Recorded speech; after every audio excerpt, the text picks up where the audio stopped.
चलिए अब आगे बढ़ते हैं और बड़ी जानकारी आपको देते हैं। लखनऊ इमारत हादसे में अब तक 8 लोगों की मौत हो चुकी है। हादसे में 28 लोग गंभीर रूप से घायल हैं। एनडीआरएफ और एसडीआरएफ की टीमें रेस्क्यू ऑपरेशन में जुटी हैं। कई लोगों के अब भी मलबे में दबे होने की आशंका है।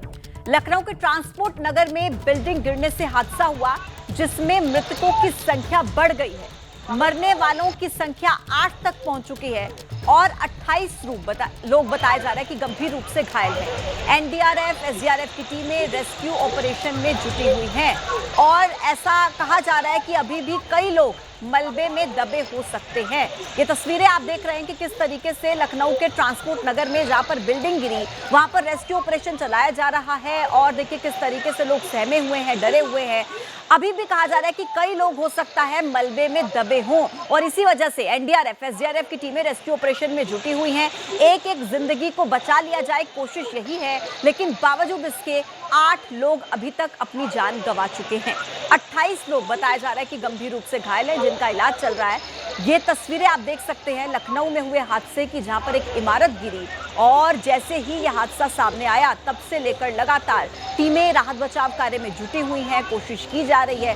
सवाल बड़ा बना हुआ है कि आखिर इसके पीछे जिम्मेदार कौन है, लेकिन सबसे बड़ी जो प्रायोरिटी है इस वक्त वो यही है कि लोगों को बचा लिया जाए। और इसी बीच एक और बड़ा अपडेट, लखनऊ हादसे पर डीसीपी आरएन सिंह का बयान। 5-6 घंटे में रेस्क्यू अभियान पूरा हो जाएगा। जर्जर हालत में इमारत थी, इसलिए वो ढह गई। डीसीपी का कहना है घायलों की हालत स्थिर है।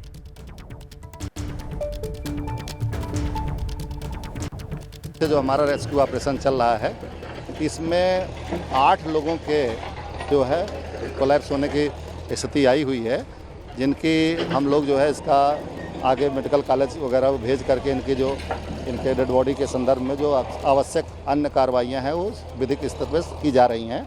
28 लोग घायल हुए हैं, जिनका इलाज भी सुनिश्चित किया जा रहा है, उनका प्रॉपर इलाज कराया जा रहा है। यहाँ पर अब जो संवेदनशीलता के आधार पर रेस्क्यू ऑपरेशन तो पूरा किया जा रहा है, लेकिन ऐसा लग रहा है कि जो लोग अभी तक जिसके कोलैप्स होने की स्थिति थी उनको हम लोग निकाल चुके हैं। बाकी लोगों के लिए भी हम लोग संवेदनशीलता के साथ कार्य कर रहे हैं। और इसी खबर पर ज्यादा जानकारी के साथ लखनऊ से मेरे सहयोगी वीरेश पांडे इस वक्त लाइव कनेक्ट है। वीरेश, डीसीपी कह रहे हैं कि ये पूरी बिल्डिंग जर्जर हालत में थी और इसी वजह से गिर गई।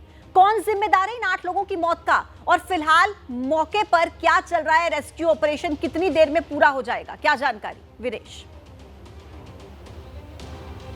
देखिए, जो रेस्क्यू ऑपरेशन है वो कुछ देर में पूरा हो जाएगा और मैं आपको दिखाना चाहूँगा, ये तस्वीरें हैं। और जर्जर इमारत अगर 15 साल में जर्जर हो जाए तो फिर बहुत ही अनोखी बात है। हाई टेक्निक से बनी हुई इमारत जर्जर 15 साल में हो जाए और जो एलडीए है वो क्या कर रहा था, ऐसी तमाम जो सवाल हैं वो खड़े होते हैं। जो रेस्क्यू का ऑपरेशन है वो कल रात से ही चल रहा है। शाम 5 बजे की ये घटना है। आनन फानन में मुख्यमंत्री के निर्देश के बाद जो यहाँ के जिलाधिकारी हैं, नगर आयुक्त हैं, मंडलायुक्त रोशन जैकब हैं, तमाम आला अधिकारी और प्रशांत कुमार जो डीजीपी हैं, उन्होंने आसपास की तमाम फोर्सेस को आनन फानन में यहाँ भेजा और उसके बाद से राहत और बचाव का कार्य चल रहा है। लेकिन अब तक का जो अपडेट है उसमें 8 लोगों की मौत की खबर है और इसके साथ 28 लोगों को विभिन्न अस्पतालों में भर्ती कराया गया है। जो केजीएमयू में हैं, कुछ लोग बंधु में हैं, अपोलो हॉस्पिटल्स में हैं, जो यहाँ के आसपास के हॉस्पिटल हैं। और ऐसे में जो एसडीआरएफ के जांबाज हैं वो उनकी 2 बटालियन यहाँ लगाई गई है। एनडीआरएफ को भी लगाया गया है। मुख्यमंत्री ने इस पूरे मामले पर अपनी नज़र बनाई हुई है। जो यहाँ के जेसीपी हैं, डीसीपी हैं, एसीपी हैं, तमाम आला अधिकारी मोर्चे पर मौजूद हैं। यहाँ के मौजूदा विधायक राजेश्वर सिंह भी रात भर यहाँ रहे। तो ये ऑपरेशन का काम अगर मैं दिखाना चाहूँगा, इसको टेक्निकल तरीके से दिखाना चाहूँगा, ये जो जेसीबी मशीन चल रही है, यहाँ के जो एक्सपर्ट्स हैं, यहाँ के जो जानकार हैं, उनका ये कहना है ये तभी चलती है जब ये आशंका खत्म हो जाती है कि मलबे के अंदर किसी और के होने की खबर है। यानी डॉग स्क्वाड के जरिए और तमाम तकनीकी पहलुओं की जांच पड़ताल करने के बाद जो ये एसडीआरएफ और एनडीआरएफ की टीम है वो इस नतीजे पर पहुंची है कि इस मलबे में जो फंसे हुए लोग हैं उनको निकाल लिया गया है। यानी कुछ लोगों के फंसे होने की आशंका भी जो अधिकारी हैं वो अब जाहिर नहीं कर रहे हैं। इसी वजह से ये जेसीबी जेसीबी की मशीन लगातार अपने जो हथियार है उसका इस्तेमाल करके तोड़फोड़ करते हुए मलबे को हटाने की कोशिश में लगी हुई है। और ऐसी यहाँ पर 4 मशीनें हैं, जेसीबी मशीनें हैं। एसडीआरएफ की जो टीम है उनकी संख्या लगभग 150 के आसपास है। एनडीआरएफ की जो सदस्य हैं उनकी संख्या लगभग 90 से ज्यादा है। यानी कि कुल मिलाकर वीरेश की रात भर ये रेस्क्यू चला और उसके बाद ये निष्कर्ष कि फिलहाल मलबे में कोई फंसा नहीं है, सभी को बाहर निकाल लिया गया है। आप मेरे साथ रहिए। अब देखिए, लखनऊ से मोहनलालगंज के सांसद हैं आरके चौधरी, उन्होंने हादसे के लिए प्रशासन और बिल्डिंग के मालिक को दोषी ठहराया। सुनिए। हमारा मानना है कहीं न कहीं जो बिल्डिंग का मालिक है वो लापरवाह है। पुरानी बिल्डिंग है, जर्जर है, लोडेड रहती है, फिर भी ध्यान नहीं दिया।